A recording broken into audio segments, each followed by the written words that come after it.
3 years from now, Liverpool will be European Capital of Culture 2008.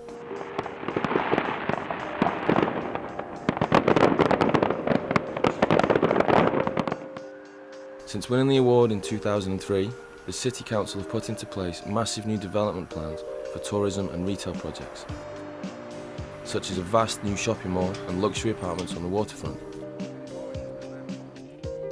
The new and vibrant city centre, they say, will bring benefits to all Liverpudlians.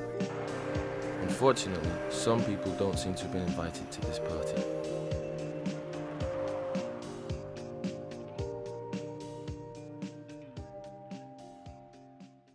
In 1999, the council passed plans to completely regenerate Liverpool's boot estate and rebuild its 1,700 crumbling family houses. The residents there were told of plans for it to become a new space-age village with internet access for all, parks, cafes, shops and new playgrounds for the kids. 6 years on though, nothing has been done. Not a single brick has been laid. The boot estate seems to have been forgotten. Instead, the residents here now live in fear. Crime has become commonplace, with muggings, shootings and houses being burnt down by teenage gangs. What happens at night? I've been hearing all sorts of horror stories. People burning down houses. No, people robbing bikes, robbing motorbikes, robbing cars, people getting shot. And people crashing and smashing at people's windows. Like people smashing each other's houses up and that. If we see any gangs, we don't go by them. We just walk off. Only if it's our own gang. So if we see people who we know, we just go by them and that. And if we see like a slow car or anything, we just like in case it's a pedo or something like that. And if we see like a fast car, we just jump on the side there quick. Many residents have felt forced to move out. The council then failed to stop drug addicts moving in and gangs of looters setting fire sporadically to the streets and houses.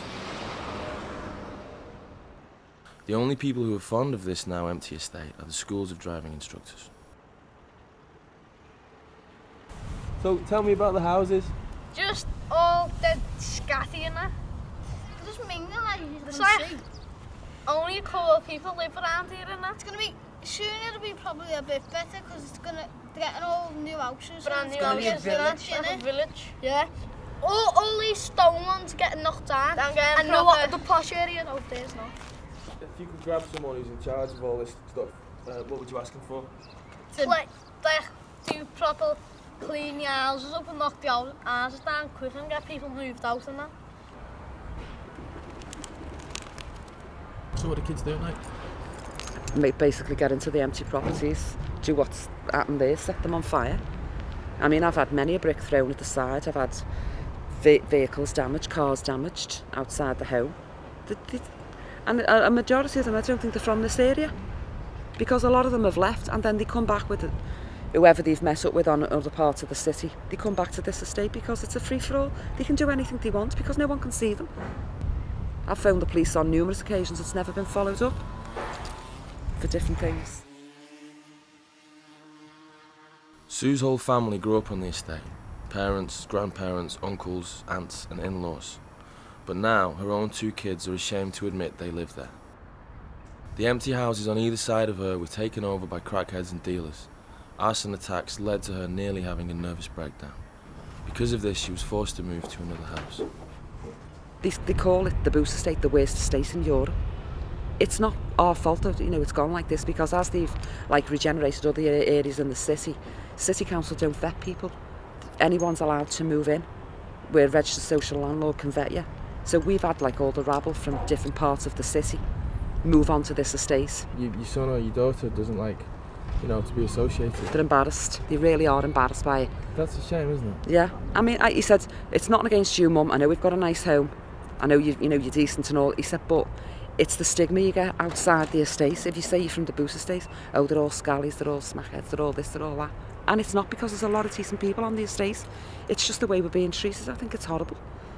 But truthfully, last year I was on the verge of a nervous breakdown. I really was. I lost a lot of weight. I was crying all the time. I couldn't concentrate on anything. I had 3 empty houses at the side of me. I was adjoined at the block, and I had 4 empty that way and 4 opposite me, and they were going on fire. And you've got men coming on the estate in vans, pinching stuff out of them. It was frightening living there. It was like as if it was terror tactics to get me out. Sounds like a war zone. Looting, burning. Well, they used to looting, call this. stealing. They used to call it Beirut. Then the kids started to nickname it Tin City because of all the tins, and now they call it Iraq. How do you feel about what's been done about it? Nothing's been done. Nothing. We've had promise after promise. We've had, like, Councillor Kluker stand in front of us asking us what do we want. We've told her what we want. She's promised us we'll get what we want. The community's going to stay together. We'll be able to live next door to who we want. We can bring our neighbours with us. And now all of a sudden, I mean, I've lived on this estate 30 years, and I was told I'm not guaranteed a home back here. Does it maybe feel to you like they're deliberately being... Oh yes, deliberately. I mean, like all For these what fire. We don't know. Is it money? Is it what they're being paid for the land? I mean, originally the land was being gifted, but then all of a sudden they realised it was worth a lot of money. Tell me about this estate. Why is it how it is? It was a beautiful estate. We had a lovely, lovely street, and we had lovely neighbours, and we was very sociable with one another. And he said that it was too expensive for them to fix them up to today's standard. Long-term resident Frances Taylor has multiple sclerosis. Her house has been adapted because of her illness. Despite the pressure to leave the estate, she is determined to stay on until the council find another home that is adapted to her needs. How does it make you feel to continue to be surrounded by decrepit, shut down, uninhabited buildings? Well, just my opinion, I don't mind. But I'd rather be in this situation. I'd rather be here where I'm comfortable and can go and get washed and go to the toilet downstairs than be somewhere where I'm going to have to go on a commode. I think you do mind. Well, I think you're suppose I fibbing. do. I think you've been Well, me kids mind. I mean, to go mad actually, but it is dreadful. I mean, it's not so bad now that you stop setting light to everything, because they used to set light to everything very often. If you met some of the people who are behind this redevelopment and the people who have to sign things to get things moving, what would you say to them? Oh, it's a disgrace. I mean, no words can describe what a disaster they've made out of this. I mean, it's supposed to be the city of culture, isn't it? I mean, I wish they'd come here and have a little look at the city of culture too.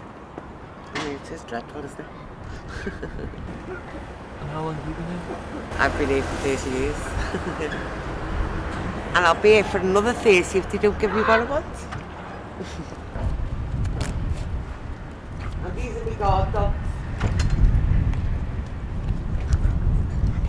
While some residents are resigned to the situation here on the estate, others are increasingly angry.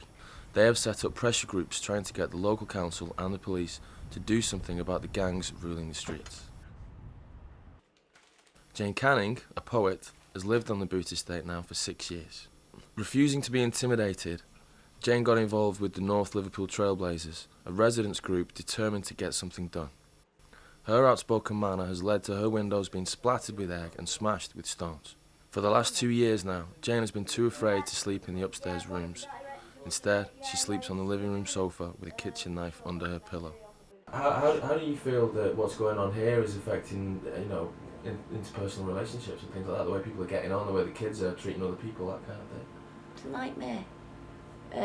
You don't leave your house in case anybody's watching you leaving it, in case your house gets screwed. Yeah, I've been now, because my window's been attacked so many times, and as you can see it's covered in egg. Every time I hear a noise, I leap out of my skin, and this gets noticed when I visit another area. When I visit somebody who lives in a nice house in a nice quiet area, and I hear the slightest noise, and other people actually remark on me leaping out of my skin when I hear the slightest sound, and it's an automatic reaction.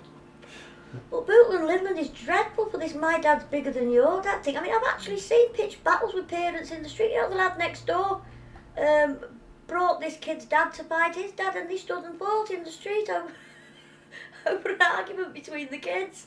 One scally started on me, and then that led to me getting his brother with his gang, and then his cousin with her gang, and then you get a reputation of being a target in the area, and then each up and coming gang then targets you.